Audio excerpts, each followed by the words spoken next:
係啦，好開心咁多位馬來西亞嘅觀眾仲繼續中意我哋外科30 6小時啦，好開心，thank you，thank you。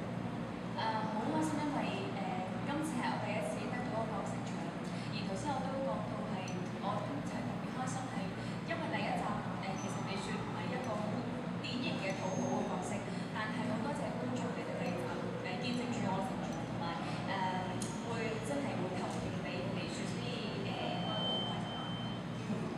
好。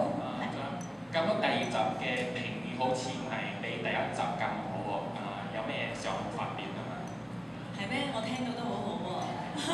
其實大家都未睇晒嘅，我相信大家睇埋落去咧就會知道，其實第二集都非常之好睇。冇錯。咁對於接落嚟嘅嗰個收視係有信心嘅。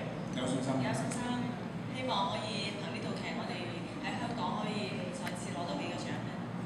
好，唔該晒呢位傳媒朋友。好，有冇其他嘅傳媒朋友都想發問問題嘅咧？係。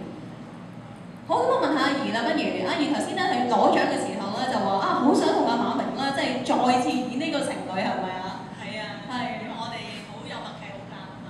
咁啊，希望嚟緊，因為我知道好多大馬觀眾都中意我哋演一 pair 嘅，同埋亦都希望今晚我哋嘅熒幕情侶，我哋有機會啦。有冇信心啊？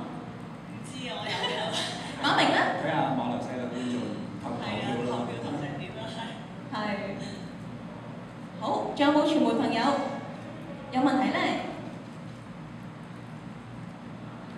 好，冇咧，咁我哋就有。